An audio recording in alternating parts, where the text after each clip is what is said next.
Hello, everyone. This is Tassif here. I am coming in front of you with a new live stream. And as I'm starting this live stream, this is August the 7th, and it's 11:39 p.m. Quite late in the evening, right? Close to midnight. And I was a bit undecided about doing a live stream today. I had such a busy day, and I thought, well, I would probably just go and get some good sleep, but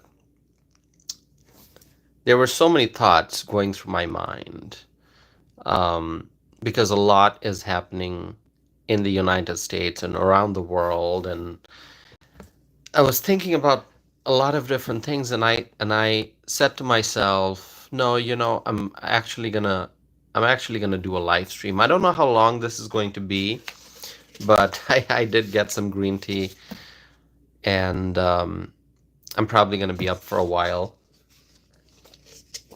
But um, I wanted to talk about the 2024 presidential race. Um, I see someone just joined. As you are joining, please write your name in the chat window. Um, you don't have to write full name; just write the first name if you want to. Write the city and the state that you're from, ask a question, leave a comment, join the conversation, okay? So I wanted to talk about the 2024 presidential election. Now, anyone who has been following my channel would know that I have been talking about the election quite a bit, a lot. I talk about the election a lot because I think we all can agree that this is going to be the most important election of our lifetime. I really believe that. I really do. When you look at the choices on the ballot, you know that this is going to be the most important election of our lifetime because the policies are going to be so different depending on who you pick for president. If you vote for Trump, you are really voting for border security. You're voting for energy independence. If you're voting for Trump, you're voting for a stable economy. You're voting for a business climate where people can thrive, where people feel confident about making investments. If you're voting for Trump, you're really voting for a strong position for the United States on the global stage. If you're voting for Trump, you're voting for less taxes and more freedom. If you're voting for Kamala Harris, then you're voting for an open border. You're voting for redistribution of wealth because that's exactly what's happening as a result of the border crisis. As more and more migrants are pouring into the country, we see left-wing politicians give our tax dollars to the migrants. We see that happening. Just look at Chicago, look at New York, look at Denver. You're going to see massive sums of taxpayer money being used to fund services for the migrants. If you're voting for Kamala Harris, you're voting for economic uncertainty. If you're voting for Kamala Harris, you're voting for confusion and chaos, not stability. Not stability. If you're voting for Kamala Harris, then you're really voting for companies leaving our country. That's what happens if we don't have a favorable business climate. When Trump was in office, you remember this. You remember this, I'm sure. When Trump was in office, I remember it. Small businesses were thriving. Many people were investing, whether it's a cafe or a restaurant, or some other uh, business. Just there are so many examples out there. Businesses were thriving, and the business owners felt confident about investing in their business and expanding and growing the size of the business and hiring more workers. But with the Biden-Harris administration, we saw how people faced losses after losses in their businesses. Many small businesses went out of business. A lot of large businesses laid off their workers. A lot of businesses, decided to take their operations outside the country. I mean, all of that happened with Biden-Harris, Joe Biden and Kamala Harris in charge. So if you vote for Kamala Harris, you're voting for economic uncertainty. You're voting for open border. You're voting for more taxes, more regulations, burdensome regulations, and higher gas prices. So having said that, I think you understand that the choices are very different. You vote for Trump, the country goes in one direction. If you vote for Kamala Harris, the country goes in a completely different direction. And so people will have to make the choices. I know who I'm going to vote for. I'm going to vote for border security. I'm going to vote for lower gas prices. I'm going to vote for energy independence. I'm going to vote for a stable economy. So my friends, that's why I say that this is going to be the most important election of our lifetime, because we have to decide who to vote for. Many people out there have already made up their minds, but then I know there are many people who are still trying to decide. And I'm trying to reach those people. I'm also trying to reach those who have already made up their minds, because I'm actually trying to reach everyone. Because it's not only me sharing my thoughts, my views, my opinions on this channel, but I want to hear from you. If you're voting for Trump, tell me, what is it that helped you make the decision why you're going to vote for Trump? If you're going to vote for Harris, if you have made up your mind that you're going to vote for Harris, I'm really curious to know, why is it that you decided to vote for Harris? And if you're undecided, I definitely want to hear from you. Because what is it that's going to help you decide? That's going to help you decide who to vote for. What's your issue? Each voter cares about lots of different things, but there's always that number one issue. There's always that deciding factor. So I want to hear from you. If you are a swing voter, undecided voter, independent voter, I want to hear from you. What is it that would help you make your decision? Is it energy policy? Is it foreign policy? Is it defense policy?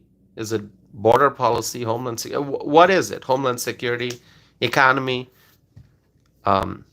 agriculture policy, whatever it may be. Just, I want to hear from you, okay?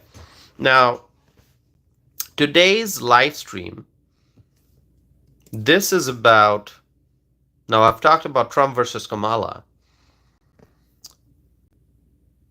Donald Trump versus Kamala Harris, but this live stream is really about JD Vance and Tim Walz.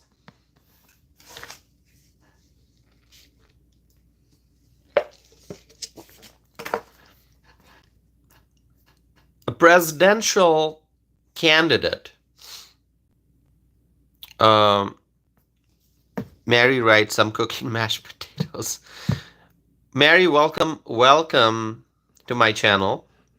So glad to see that you're here. Now, is this your first time, Mary, watching this channel? You said you're cooking mashed potatoes. Believe it or not, Mary, I had mashed potatoes today. I had mashed potatoes. I made it in an Asian style.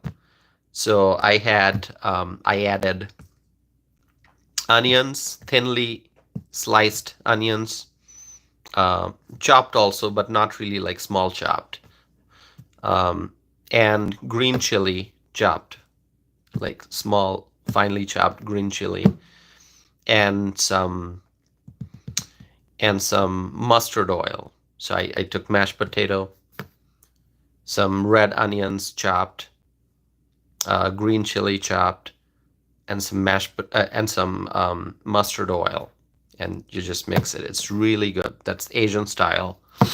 I'm originally from Bangladesh, so I use those recipes. Anyway, Mary, I always like to ask the new, like if somebody is new to this channel, watching this for the first time, I'm always curious to know where they are joining from. So Mary, if you just want to share what city, what state you're from, that'd be great. You don't have to, but if you want to, please do. So as I was saying, one of the most important decisions that a presidential candidate makes is deciding who to choose as running mate. It is so important. I mean, it can either help you win or it can slow down your campaign. A presidential candidate needs a running mate. And choosing that running mate is one of the most important decisions. Mary writes, I'm joining from Bolivia. Well, welcome, Mary. So you're from a different continent. So I hope things are going well. I'm glad you found my channel. I hope you'll subscribe and stay connected, Mary. I would really appreciate it if you do. Just subscribe. Hit the subscribe button so you'll get notifications for my videos. I appreciate it.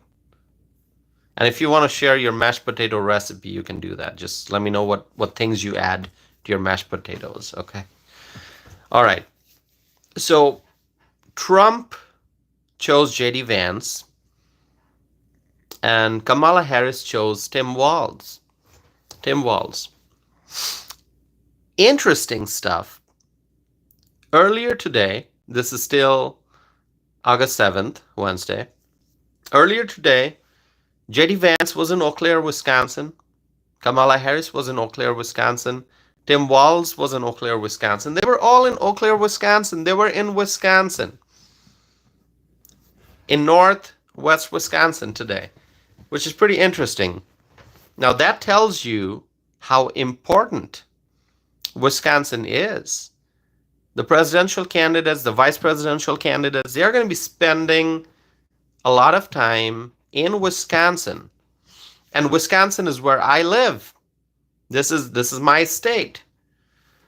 I'm far from Eau Claire, though. Eau Claire is in northwest Wisconsin. I live in south central Wisconsin. And Mary writes, Kamala should have picked someone like Matt Damon. That's a very interesting suggestion, Mary. Matt Damon. Why Matt Damon? I'm so curious to know now. I appreciate you sharing that, Mary. Thanks for sharing your thoughts. That's what I encourage you to do, my friends. I'm the one here talking, and it is 11:54 p.m. here in Madison, Wisconsin. I'm in the Central Time Zone. 11:54 p.m. We're probably going to go past midnight, obviously, because I've got things to discuss. But I don't want to be the only one talking. I want to hear from you. And so as I'm speaking, I look at the live chat window and I see what kind of comments and questions are coming in. Sometimes if there are a lot of comments and questions, I may not be able to go through each and every one of them. But I try to pay attention, like I'm watching Mary's comments, and Mary just made the suggestion, Mary from Bolivia made the suggestion that Kamala should have picked someone like Matt Damon, and I asked Mary why, and Mary wrote, he has a masculine vibe. Well, that's a good point. That's a good point. Personality matters. How a person presents himself or herself, it does matter. Presentation matters. How you speak, how you look at the voters, how you shake hands, how you walk, how you smile. I mean, picking the right vice presidential candidate is important. You have to look at that person's background and history and record and education, so much, a lot of stuff. But the personality, the presentation, is also extremely important. So Tim Walz is the choice that Kamala Harris made when she was deciding who to have as her running mate. Tim Walz, as I said, J.D. Vance, Kamala Harris, Tim Walz, they were all in Eau Claire today. Eau Claire, Wisconsin. J.D. Vance, obviously, is the Republican, Trump's running mate, Republican. Kamala Harris and Tim Walz, both Democrats. Mr. Howell writes, Harris has received 0 votes. Mr. Howell, thank you for joining. Is this your first time, Mr. Howell? If it is, please write what city, what state you're from. If you wish to do so, just write, because I like to ask that question, especially if I think somebody has joined for the first time. I don't know if you've watched my videos before. If this is your first time, please write what city, what state you're from. I would appreciate it. That is exactly correct, Mr. Howell.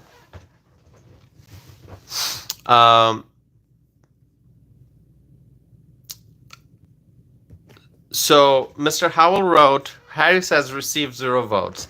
Harris did not have to go through a primary. She did not have to go through a primary. I mean, in the primary, it was Joe Biden that the Democrat voters voted for. But then the party of so-called, the so-called party of democracy, the Democrats, the Democratic Party, democracy. They talk about democracy, but when you look at the process that they followed within their own party, it wasn't a democracy because the primary voters chose Joe Biden, but Joe Biden dropped out. And the party elites decided to put, to kind of push Kamala Harris forward as the nominee. So,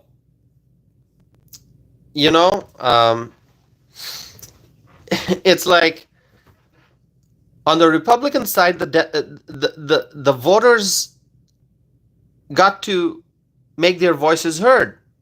Because the Republican voters, they in the primary process, they went and voted for Donald Trump. And now he's the nominee. But on the Democratic side, I think the voters feel deceived. Colin writes, same shirt, same topic. Colin, it is the same shirt, but it's not exactly the same topic. I know I talked about this before, but the reason I'm saying it is because Mr. Howell here said Harris has received 0 votes, and that's why I went on to engage in that discussion. But I'm actually going to talk about something else once I'm done with this little side note that I'm doing, because I'm going to talk about JD Vance and him Walz. Anyway, so you get my point. By the way, do you like the shirt? I think it's a nice shirt. I like the color. Um, so the Democrat voters didn't get to have a say. All right. Now going back to my main point, Trump picked JD Vance, Kamala Harris picked Tim Walz. They were in Eau Claire today, which is kind of interesting. Both vice presidential candidates and Kamala Harris, the Democratic frontrunner slash nominee for president, they were all in Eau Claire. And Tammy Baldwin reportedly joined Kamala Harris. So did Tony Evers. So Tammy Baldwin is the U.S. Senator, the Democratic U.S. Senator from Wisconsin. Tony Evers is the Democratic governor from Wisconsin. So they both reportedly joined Kamala Harris. But I remember when Joe Biden visited Wisconsin a short while ago, when he was still in the race, Tammy Baldwin chose not to join Joe Biden during his campaign visit. Because remember, after the Trump versus Biden presidential debate, a lot of Democrats started moving away from Joe Biden. They distanced themselves from Joe Biden. They didn't want to appear alongside Joe Biden. They didn't want to go close to Joe Biden.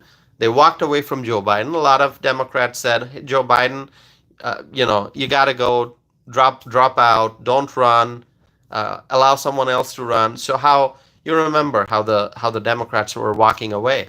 So as a part of that process, Democratic U.S. Senator Tammy Baldwin from Wisconsin did not appear alongside Joe Biden when he was in Wisconsin not too long ago, when he was still running for president. But today, reportedly, Tammy Baldwin joined Kamala Harris, and so did Tony Evers.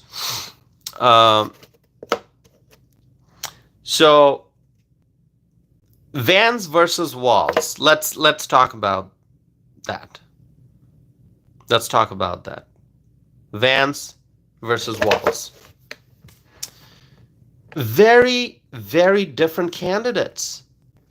Very, very different candidates. Really different. I mean, I need to do more research because there are lots of things in my mind I didn't get to. Like, I'm doing this live stream right around midnight here, so I don't know how long of a discussion this will be. I may do a more thorough one later on. But those two candidates are so different. Colin writes, great shirt. Thank you, Colin. Mary writes, your shirt is very Bernie Mac. Thank you. Bernie Mac's, a wonderful actor. I remember him, loved his acting in Ocean's 11. Anyway, I don't get to watch movies that much nowadays. I stay so busy. I travel quite a bit. I have so much of work, and then I do a lot of writing. I do my podcast. I do these live streams. So I don't really get to watch movies much. I feel like watching a few movies now. But anyway, thanks for liking my shirt. So as I was saying, Vance versus Walz. Vance is young. Walz is, I think he's 60 years old, if I'm not mistaken. That's a big difference, and that does send a message to the voters.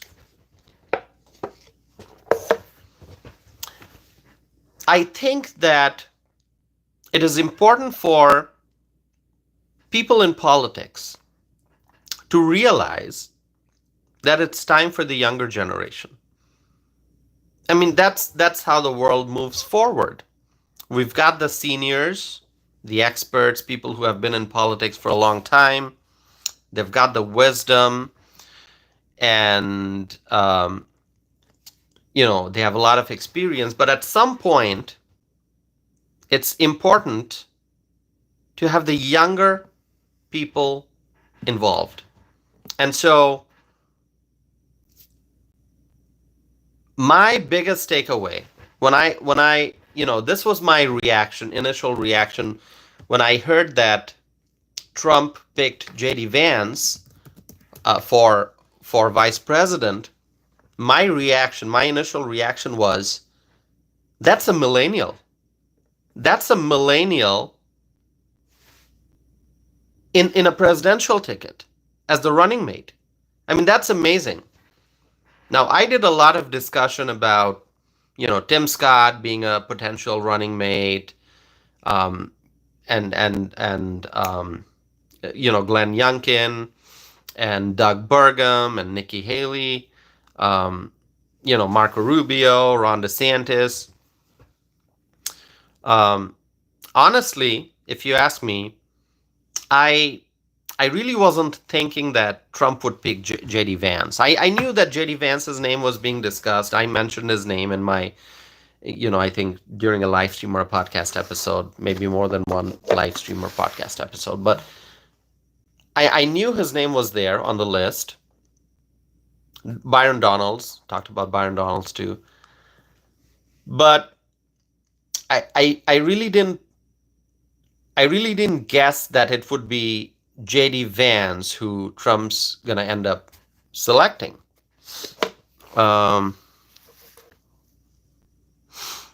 Okay, so let's see some comments here.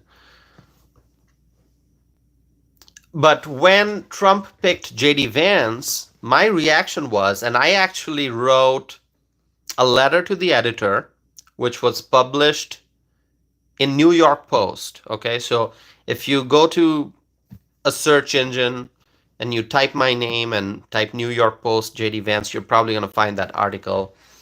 And what I can also do is give you a link here. Just give me 1 second. What I'm going to do is post a link here. Give me 1 second. I'm going to post a link so that you all can see it. There are, I think, multiple letters that New York Post published. So you're going to have to find my letter from the list. Actually, I'm the very first letter. So I shared that link so you can click on it. And in that letter, I wrote, these are my words. I'm going to read the words, what I wrote. I wrote, Washington politics seems to be largely dominated by older Americans, primarily baby boomers, and also those in the silent generation.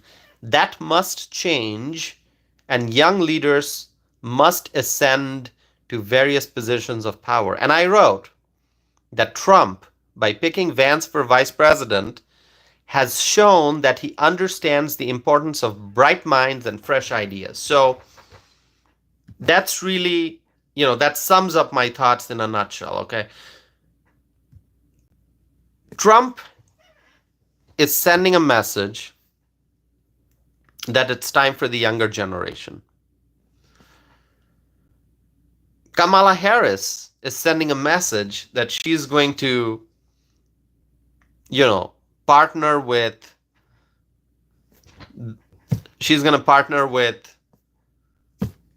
somebody who has spent years in Washington. I'm talking about Tim Walz. Now, Tim Walz is the governor of Minnesota, but before he became the governor, he was a member of Congress. So he spent over a decade in Washington. So was a congressman before, now is the governor of Minnesota. 60 years old, I think. Now, 60 years old is not a lot in politics, but Vance is in his 30s.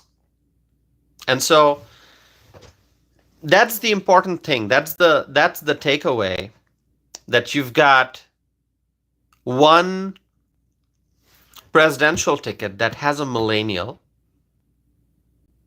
and it's a good message for the younger generation. And on the other ticket, you're going to have somebody who's not a millennial, much, much older. Um, Now, however you view it, my thoughts are my thoughts, and I've expressed my thoughts in that letter to the editor I wrote, which was published in New York Post, that it's really time for the younger generation to ascend to various positions of power. Bright minds and fresh ideas. That's what I support. And so, when I look at when I look at JD Vance and Tim Walz, Vance versus Walz, that's the first thing that I think of. Now, Vance is a U.S. senator, Walz is a governor, but as I've mentioned, Walz did spend years in Congress. By the way, it actually came to me as a surprise when I heard that Kamala Harris picked Walz. A lot of people thought that it would be Shapiro, Josh Shapiro of Pennsylvania, governor of Pennsylvania. A lot of people thought it would be Gretchen Whitmer of Michigan. Some thought maybe J.B. Pritzker, although, to be honest with you, I thought J.B. Pritzker would not be selected. J.B. Pritzker has done a horrible job as governor of Illinois. And then there was also a lot of conversation about Mark Kelly, former astronaut, now U.S. Senator. People thought it could be Mark Kelly, but Walz? She selected Walz? Well, that's surprising. Let me look at some comments here.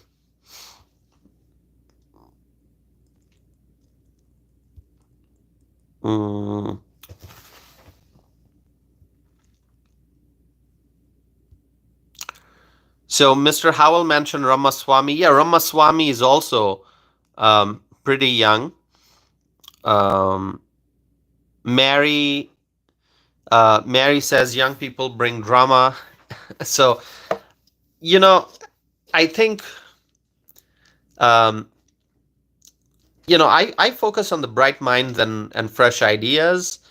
But, Mary, you're saying that young people bring drama, but we've seen a lot of senior politicians do a lot of drama in Washington. Haven't we seen that? Let's see. Colin writes, many early American politicians were young. It was a startup mentality. That's true. A lot of the early politicians, founding fathers, quite young. And Mary's writing life expectancy in early America was like 44 years. Yeah, I haven't seen the life expectancy chart in a long time. But yes, life expectancy has grown over hundreds of years, I think. Although I should take a look at the life expectancy chart and how life expectancy in America changed over the last couple hundred years. I don't know when tracking that number started, though. Could be the last several decades. Anyway, I'm gonna have to look it up now. Thanks for bringing that up, Mary.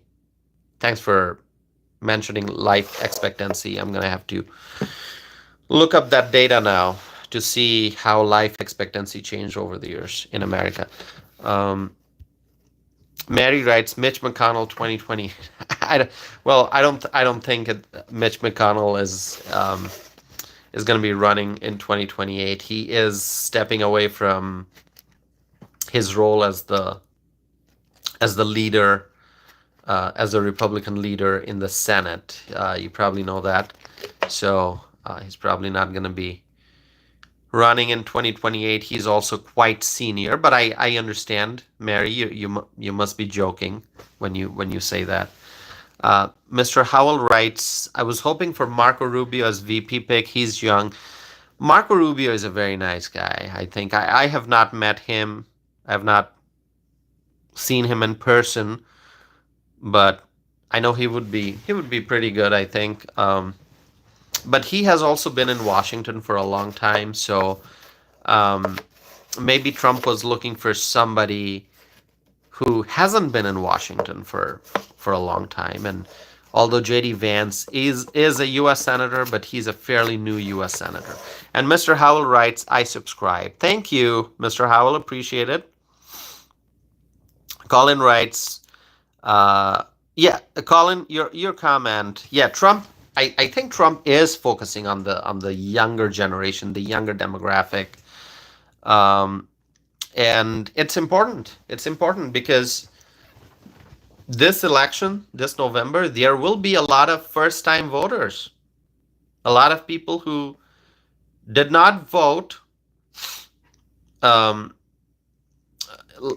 last time, in 2020 because they were young, but a lot of teenagers, growing, becoming adults, and a lot of those young adults are going to be voting. And so I think J.D. Vance is going to be um, a much more, somebody who the younger generation will view favorably. J.D. Vance being a millennial, um, then look at Tim Walz, somebody who's been a politician for many years. Let's see. Colin writes, I was going with Kelly. I like a pragmatist. Okay, well, what surprises me really is the fact that Minnesota is not really a battleground state, is it? I mean, Wisconsin is battleground, Michigan, Pennsylvania, Georgia, Arizona, but Minnesota is not really the battleground. So if Harris would have picked Shapiro, that would kind of make sense because the message would be that Harris wants to win Pennsylvania. If Harris would have picked Gretchen Whitmer, that would make sense because that would mean that Harris wants to win Michigan. If Harris would have picked Mark Kelly, that would make sense because that would mean Harris is trying to win Arizona. Those are like the battleground swing states. But picking Tim Walz, unusual choice, but it is what it is, and I want Trump to win. So it doesn't matter who Harris picks. I'm voting for Trump. Let's see. Mr. Howell writes, Harris is young but appointed, not elected. That's all that matters with her. Yeah. So, once again, Mr. Howell, I'm probably going to start talking about how Harris became the nominee from the Democratic side, the frontrunner/nominee. She really didn't have to face any competition. The party leaders just selected Harris. She didn't have to face a primary. Yeah, in 2020 she was running for president, so that's when she was competing. But this time, she didn't have to compete. The senior Democrat leaders just selected her. So, that's a concern that Democrat voters will probably have, that they didn't get to have a say in the process. I mean, I was thinking that the Democratic Party probably should have done some candidate forums, have multiple candidates, speak in front of the American people, and then people could have gotten a better understanding of what the choices are. But the party leaders, the elites, the Democratic elites just decided it was going to be Harris, and so it is Harris as the as the front runner slash nominee. Susan Epp is here. Susan, wonderful to see that you're here. Susan says, I like your shirt. Thank you, Susan. I wore the same shirt, was it yesterday or the day before when I was doing a live stream? So, um, I'm back. Uh, let's see. Mr. Howell writes, Ramaswamy may be the brightest of all, very smart, and no constitution and foreign policy. Well, thanks for sharing your thoughts. I think we had some great choices for VP on the Republican side. I mean, I like Doug Burgum. I like Glenn Youngkin. You know, what a great governor. Byron Donalds. He came to Wisconsin during the Republican Party of Wisconsin's state convention, which took place in May. So Byron Donalds came and spoke at our event. I attended that. But Trump chose Vance, and that's okay. I have confidence that Trump, you know, I said this before Trump made the decision. I said, I'm confident Trump's going to pick whoever, you know, the right person is for the job. And so he picked Vance, and we're going to support the ticket. So Colin writes, I have voted for Obama and Trump. You did. So did you vote for Obama in like 2008 and also 2012? And did you vote for Trump in 2016 and 2020? What years? If you mention the years, that'd be great, but it's up to you, Colin. Colin writes, PA is way more important. That's Pennsylvania. Pennsylvania is important. You know, who's going to get Pennsylvania? Is it going to be Trump? Is it going to be Harris? We have to wait and see. Let's see. Colin writes that Colin's going to vote for Harris no matter what. So you're a Harris voter. That's okay, Colin. Colin, I appreciate you sharing your thoughts. You know, like I said, I am a strong Republican. Obviously, I think you all understand by now if you've heard me speak, if you've watched my previous videos. But I want this channel to be, you know, a place where people from various, you know, political backgrounds or, you know, people with different thoughts, different ideas, different political ideologies, they can come and share their, you know, share their views. And so, Colin, I appreciate you being here. Colin writes, I live in Virginia, great state for politics. It is. And Colin, do you like your governor, Glenn Youngkin? Glenn Youngkin's great. Mr. Howell writes, what city are you in and how often do you go live? Okay, Mr. Howell, I live in the state of Wisconsin, America's Dairyland, but I live in the city of Madison, which is the capital city. I live in Madison. And how often do I go live? Well, when I started doing live, I used to do live stream like 5 times a week, sometimes, you know, 6 times a week. A lot of live streams. Now, since June, what I have done is I paused doing solo live streams for a while, and I started having guests on my channel. And I have had on my channel since June some elected officials from Wisconsin, state representatives, and I've had congressional candidates on my channel. I asked them questions, so those were interviews. I asked the questions and they answered. I think I've had like at least 12 really prominent conservative voices from Wisconsin as guests on my channel, you know, live, and we had live conversation. So you can go and look at those live streams. As I said, conservative voices, including elected officials. So I try to go live as much as I can. You know, weekly, I would try to do live at least 3 times now.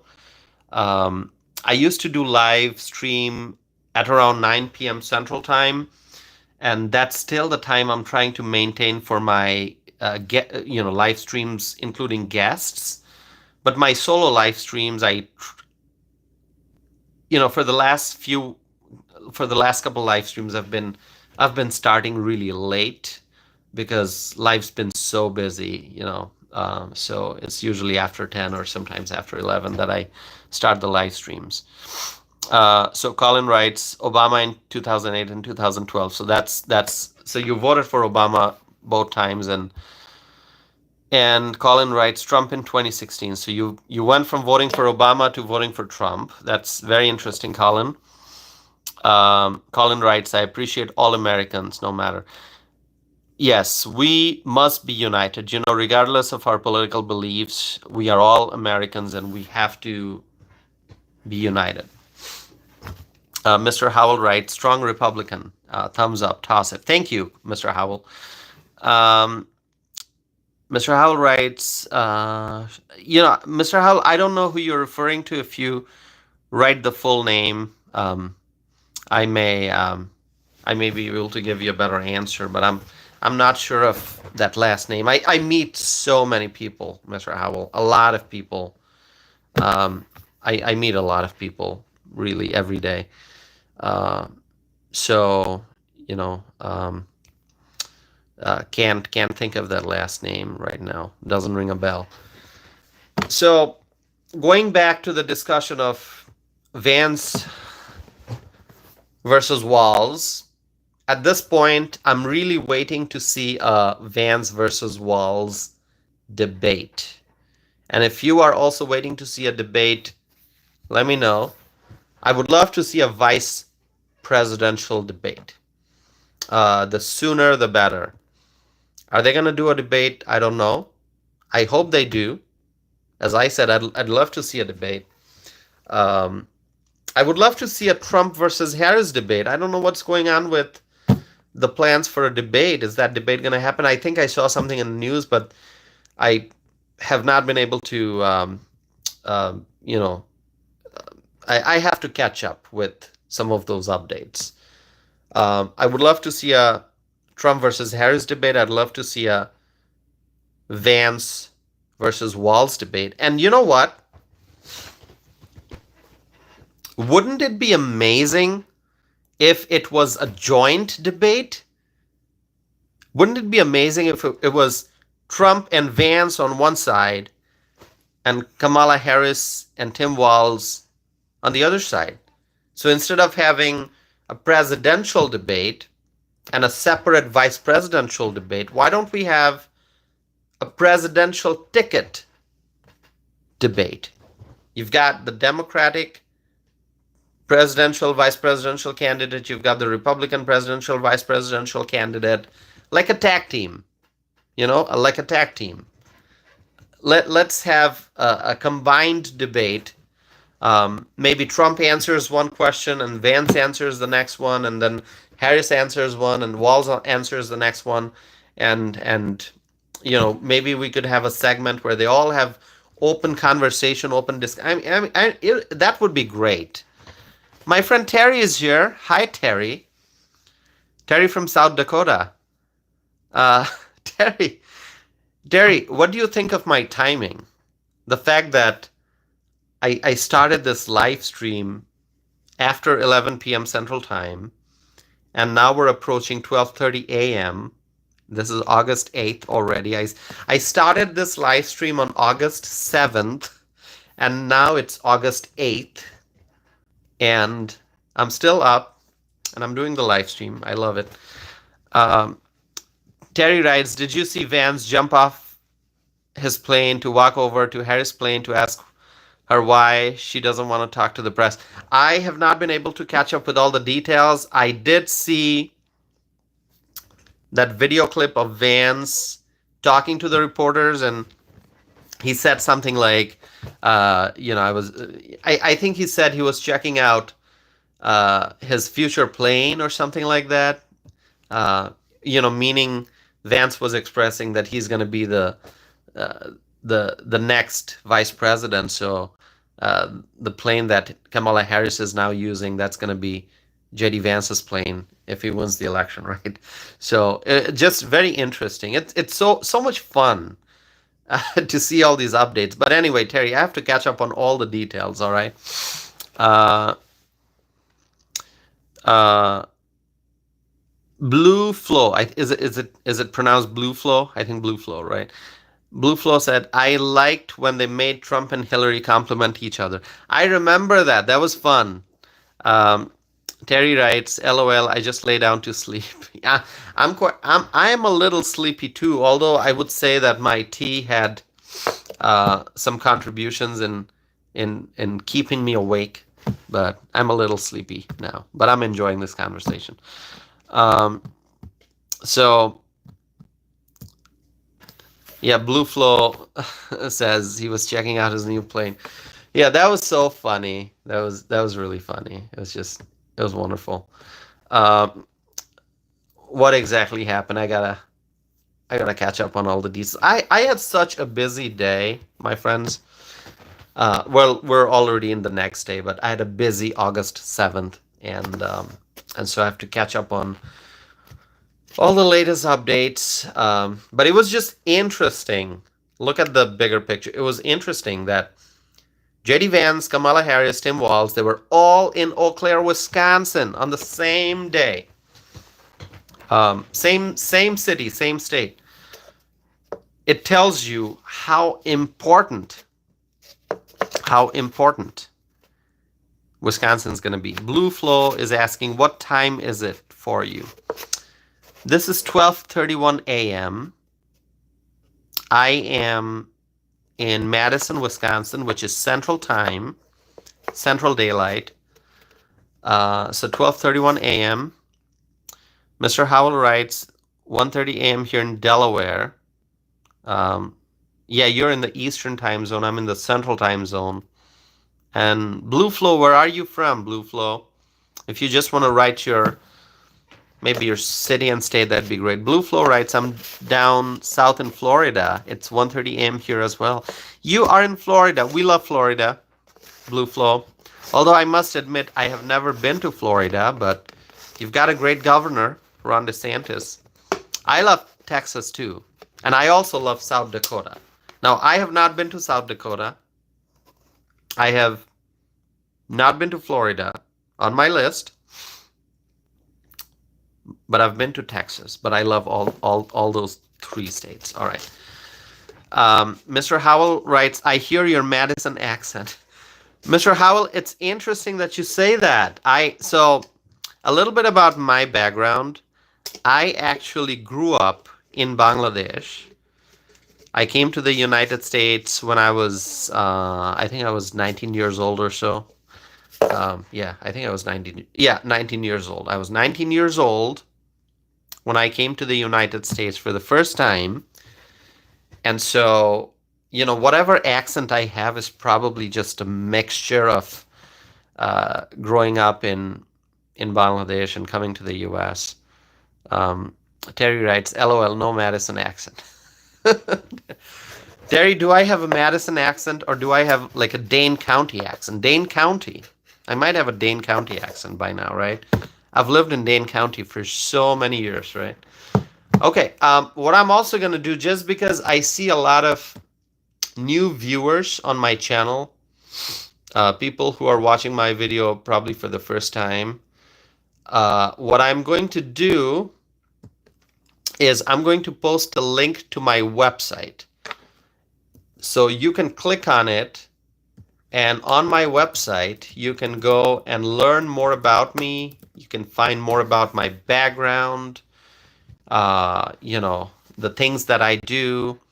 You can read my writings. Now, did you know that I have written more than 100 opinion pieces, so letters to editors and op-eds, more than 100. I think I'm at 108 or 109.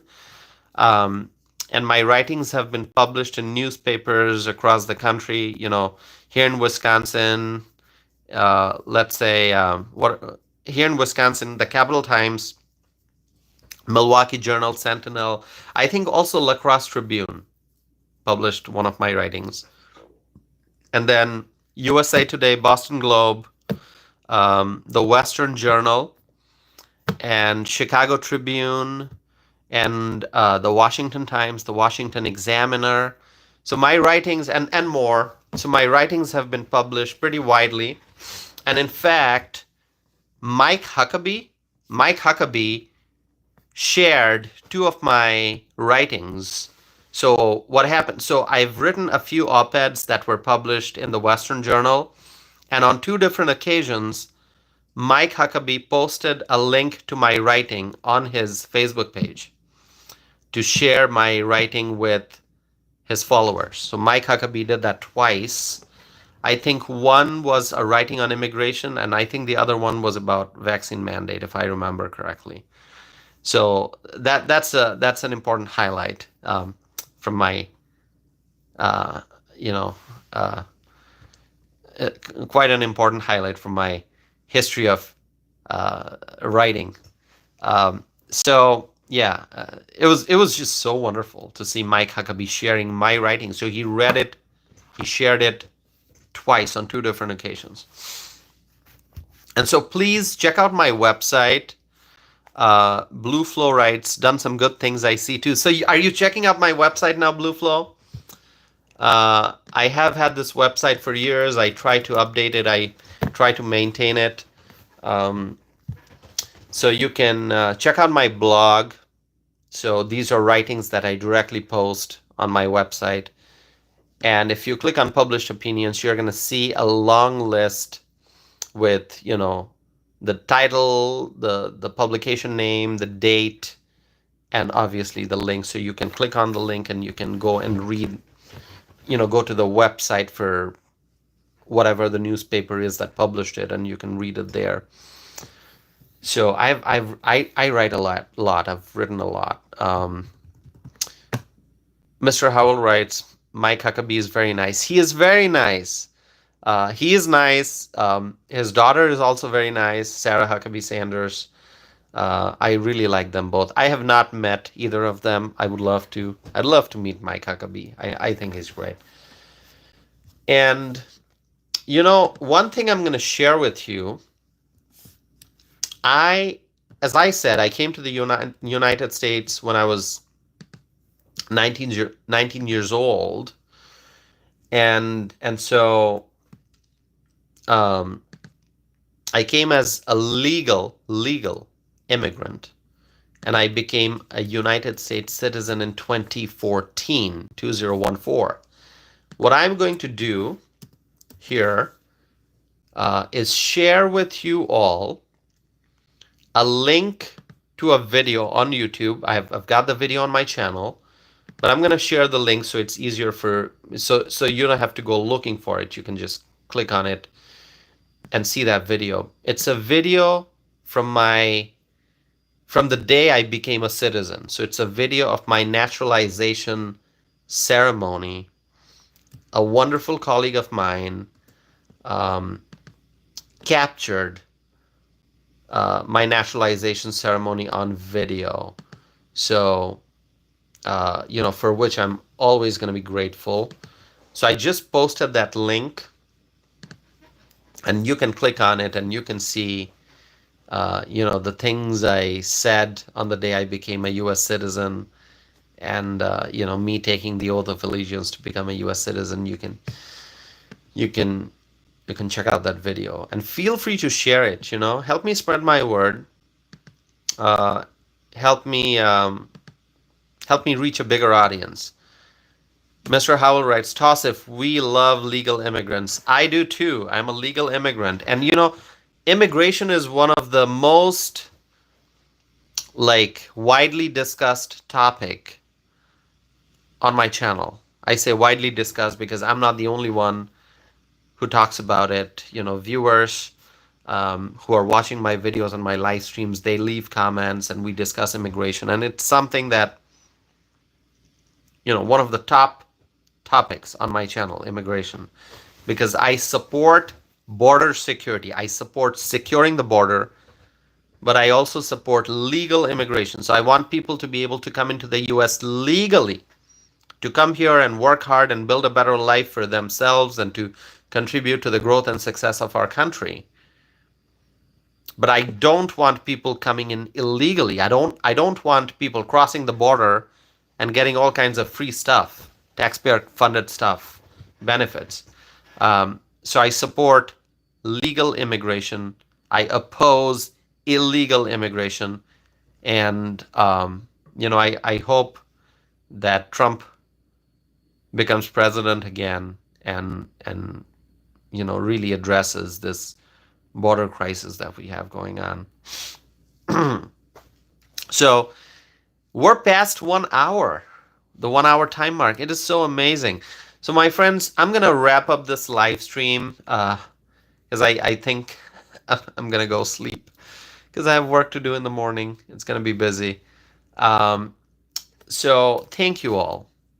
Thank you all for supporting my channel, for tuning in, for watching my videos. Please share my videos with your friends, your family members, and your neighbors. Help me spread my message. I would really appreciate it. Thank you once again. It's just been an amazing pleasure. I've had a great time having this discussion with you all. We started the conversation on August 7th, at least according to the Central Time Zone. And we are now in August 8th. So thank you all for tuning in. I'll be back. I'll try to do a live stream tomorrow if I can. I'll try. I'll try my best. Stay connected, please, and share my videos and check out some of my old videos. I've had a lot of great discussion on a lot of different topics. So read those. Mr. Howell writes, when do you run for office? Mr. Howell, thank you. Thanks for asking that question. I don't know. I don't know. People ask me that question. People do ask me if I'm going to run for office and what office should I run for, so on and so forth. I don't know. Never say never. I'm not saying I'm not gonna run for office. I'm not saying I'm gonna run for office. I don't know that yet. All right.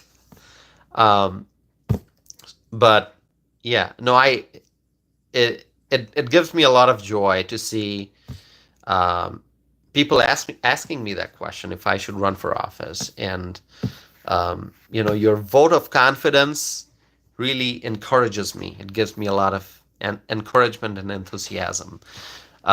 If and when I make a decision about running for office, whatever office that may be, it'll be public information. I'm probably gonna let my YouTube subscribers know. But as of now, I'm not running for anything. Like in 2024, I'm not gonna be on the ballot. I can tell you that much. I'm not going to be on the ballot in 2024.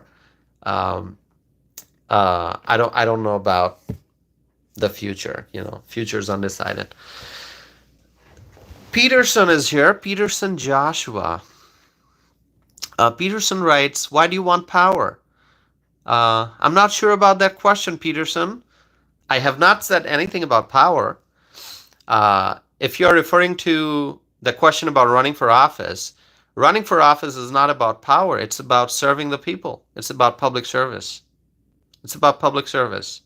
Those who run for office, those who get elected, they are public servants. Yes, people refer to them as leaders because obviously let's say you look at the state legislature, the state assembly, the state senate, you have the Republican leadership, the Democrat leadership, there's a majority leader, there's a minority leader, right? So those titles exist, but in reality, they are all public servants. They're public servants. It's about public service. I have been involved in politics for a really long time, and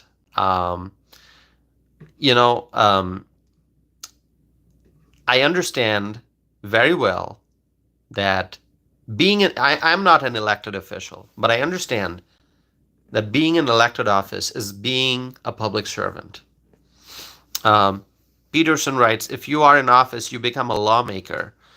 Um, Peterson, those who are in office, those who are elected officials, yes, they are called policymakers, they are called lawmakers, but people elect them. They are representatives. When they engage in the lawmaking process, they have to take into account the will of the people because it's government of the people, for the people, by the people. So anyone who's a lawmaker in state assembly or state senate or Congress, they are referred to as lawmakers. But how did they become a lawmaker? Because people voted for them, people elected them. They're representatives. You may call them a lawmaker.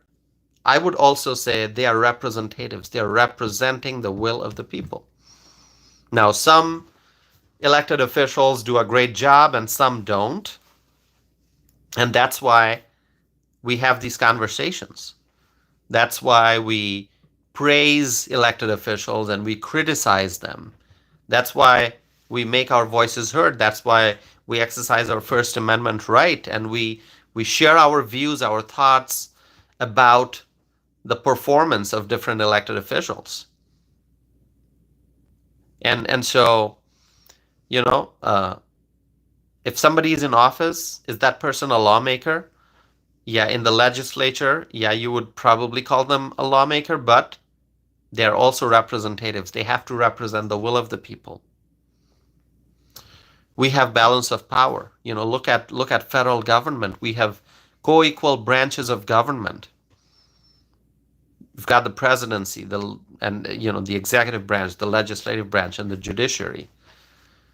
Our founding fathers were just amazing human beings, and this great format that they created, really amazing.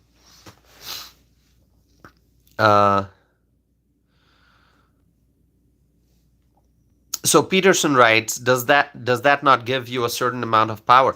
Peterson, we all have powers in society. I have power as an American citizen. The fact that I'm able to, do this live stream and share my thoughts, and I'm able to, criticize elected officials and candidates. The fact that I'm able to speak freely without fear, the fact that I'm able to exercise my right to free speech without any fear, that tells me that I have power as an American. We all have powers. The fact that I'm able to write a letter to the editor and that gets published, that tells me I have power. We all have powers. So you may refer to an elected official having power over the policy making, the lawmaking process. How did that person get that power? People gave that power to that individual by casting ballot, by voting for that person. And so we live in a great country, the greatest country in the world. Trust me, we do. And so if you talk about power, we all have powers. When you vote, you're exercising your power by voting for the candidate you choose. There are many countries in the world where people don't have the power to say what's on their mind. There are countries where people don't have the ability to criticize the government. But we the Americans, we have the power to speak freely. That's power that we all have. We have the power to vote for the people who we want to see in elected office. So, we can discuss this for a really long time, but I'm just saying, you mentioned that elected officials, if they are lawmakers, they have certain power. We all have powers. So anyway, Thank you so much. I appreciate you all being here. Thank you for subscribing. Please stay connected with me. It's 12:49 a.m. here in Madison, Wisconsin. I'm gonna go offline in a minute. Please share my videos with your friends, family members, and your neighbors. And I appreciate each and every one of you for tuning in, for sharing your thoughts with me.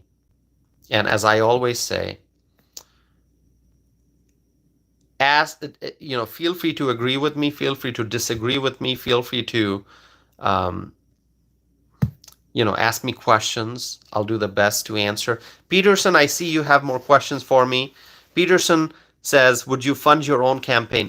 Well, Peterson, I have not announced anything about running for office, so there is no campaign. So you're asking questions that I don't have the answers to.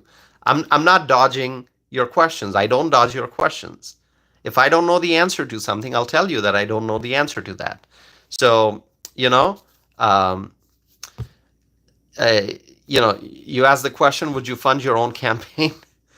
Well, I have no campaign because I have not made any decision about running for any kind of office. So, the future is uncertain. So, people ask me that question, would I ever run for office? And I don't have an answer at this point. But thanks for your questions. Just so you know, I'm not trying to dodge any questions, okay? At this point, I'm trying to, wrap up the conversation so I can go offline and get some sleep. So, all right, Peterson, thank you. Peterson, I hope you'll subscribe and stay connected because I'll have a lot of important things to discuss in future live streams. Thank you so much. I appreciate you all. Have a wonderful night, my friends. And I'll be back again with more live streams and more videos. Have a wonderful night and please stay connected. Thank you.